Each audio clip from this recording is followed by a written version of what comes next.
We are just hours away from polls closing on this election day, and the Kamala Harris campaign still has its foot on the gas. The campaign is turning voters out. Volunteers are turning voters out, and Kamala Harris's surrogates are still out across the country making the case and turning voters out. And one of those surrogates, the best of them all, Pete Buttigieg, was on Fox this morning, not only to make the case for Kamala Harris, not only to call out the lies of Donald Trump, but to shut down Fox one more time in this election, as Pete does so perfectly. And we are going to get into all of that. But before we do, if I could quickly ask you to leave a like on this video, and if you haven't already and you enjoy our channel, to hit that subscribe button. It goes a long way, and it really means the world to me. Now let's get into Pete's incredible takedown on Fox. This election day morning, it's here. It's upon us, and Vice President Harris still taking heat for not clarifying positions on many key policies on her agenda and what matters to the American people.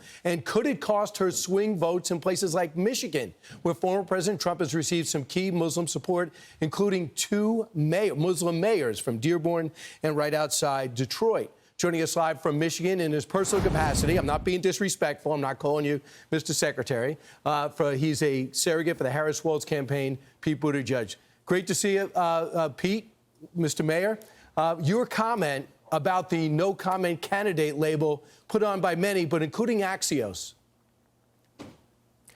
So look, she's been very clear about her policies down to the percentage point level that she thinks the capital gains tax rate ought to be. There's always going to be, a back and forth over exactly how much to lock yourself in advance. But when you compare it to a guy like Donald Trump, who to this day can't even say what his health care plan is, just a concept of a plan. He said it was 2 weeks away. I think that was 9 years ago, and we still haven't heard anything. Look, we know the fundamentals of the differences in economic vision. He's going to do tax cuts for the rich, and he's going to do this import tax, this tariff, that'll add $4,000 for a typical family. She's going to think you're right on the tariffs, but he's not looking to do a tax cut for the rich. He's looking to continue the current tax. Oh, of course he is. I mean, he's looking to renew his. He's looking to renew his tax cuts for the rich. No, the people that benefited most from the tax reform of 2018 were the middle class. The corporate tax rate affected most everyone. Of that benefit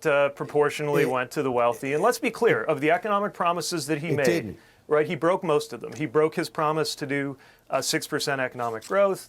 He broke his promise to do an infrastructure bill. He failed to deliver that. Most of his predictions don't come true. He said if Democrats won 4 years ago, there would be a stock market crash. Of course, the stock market doing better today than it was when he was president. But he did keep his promise to cut taxes for the rich. It's very interesting. The average price of everyday goods is up 20% since the administration, which you're a part of but not representing here today. The average price increase is over 7%. Real hourly wages have fallen 1.6% under Biden. Real average hourly wages have rose 7.3% on the Trump term. So the average new car, you're in Michigan, is $47,000. It was $40,000 when Donald Trump was in office. Yeah, That's and of course, higher prices are hurting. That's why we don't need the Trump income or import tax that'll add $4,000 for families. Look, Donald Trump left office with the worst jobs record since Herbert Hoover.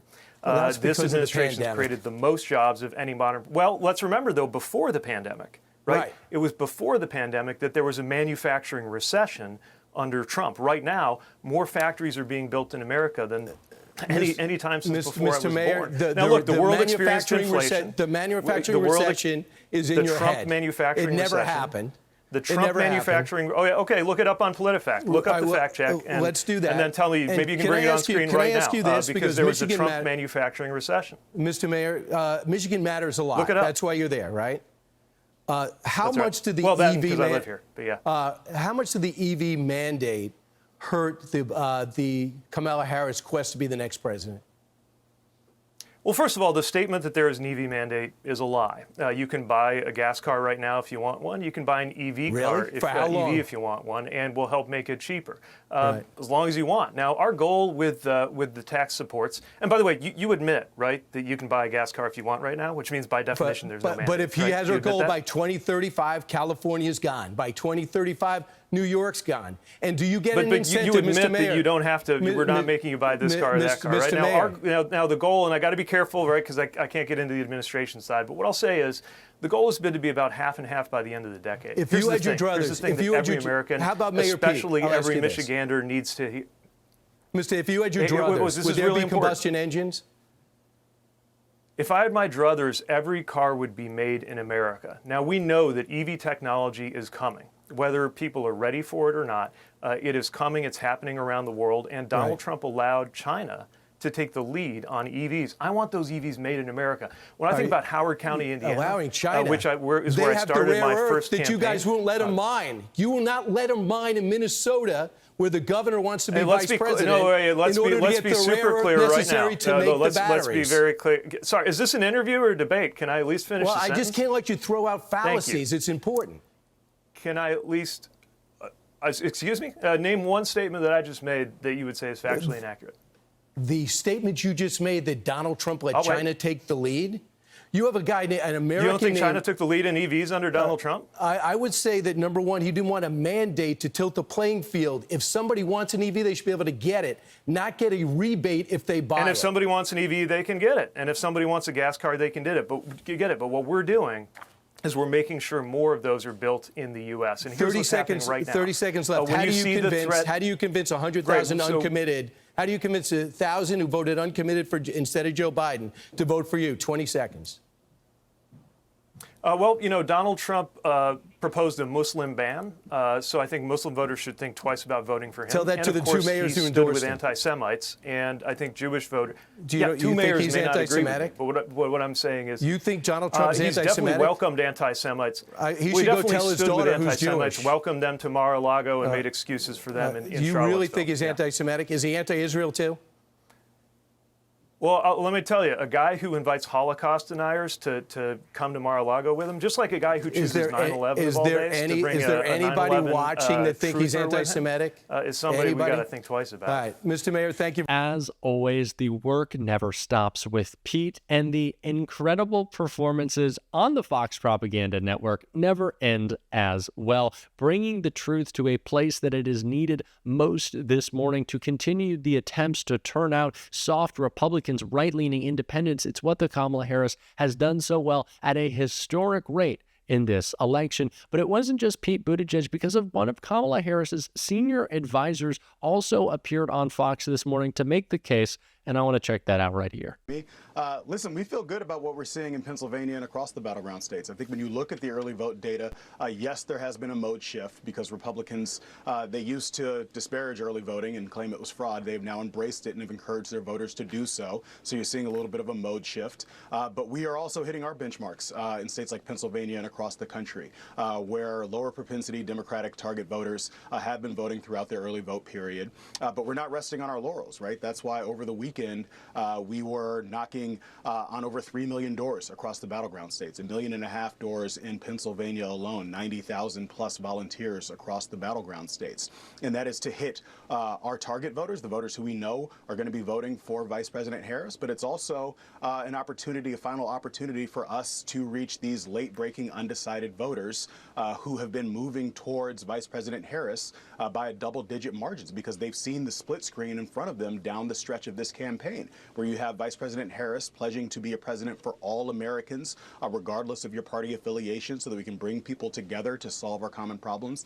And they've seen Donald Trump sort of spiral into the worst version of himself. Instead of offering people solutions down the stretch of this campaign, has spent his time lobbing insults and airing his personal grievances and making it clear that when he walks into the Oval Office, it's not going to be with a to-do list, as the vice president will, but it will be with his enemies list in hand, so consumed with his own grievances that he'll never offer solutions to the American people. And I think that's why you see so much increased energy and enthusiasm behind the vice president down the stretch here. Today is our final opportunity to make. It is full steam ahead for the Kamala Harris campaign, still going everywhere, still doing everything needed to win this election. We are continuing to make the case, and while Donald Trump is certainly not, neither are his friends at the Fox Propaganda outlet, because this was Jesse Waters speaking to one of the most important demographics in this entire election, female voters, in this clip right here.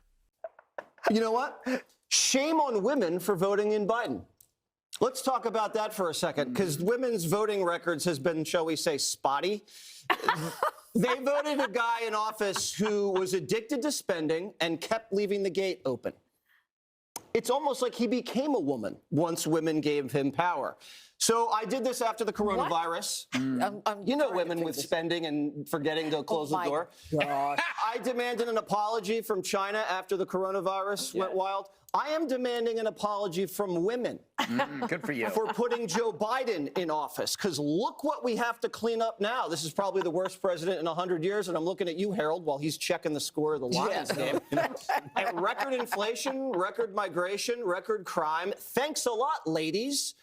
So I'm not calling women stubborn or anything, Dana. I would never do that. No, but it's almost like they saw the mess Biden made, and then they gave Kamala a second chance. Come on. Yeah, Jesse, I don't think that misogyny is necessarily going to lock this election down for you and yours. I don't think blaming women, one, for the success of the Biden-Harris administration, if you want to put the success on them, go for it. But this is just how strange Jesse Waters is. This is kind of his frat bro conservatism that he is always putting out. It's incredibly weird, and I'm excited to see him incredibly disappointed tonight. And the same goes for Donald Trump, who was pushing an equally strange message last night and into this morning at his final rally, with this being his closing argument. Person, evil. She's an evil, sick, crazy bitch. Oh, no. It starts with a B, but I won't say it. I want to say it.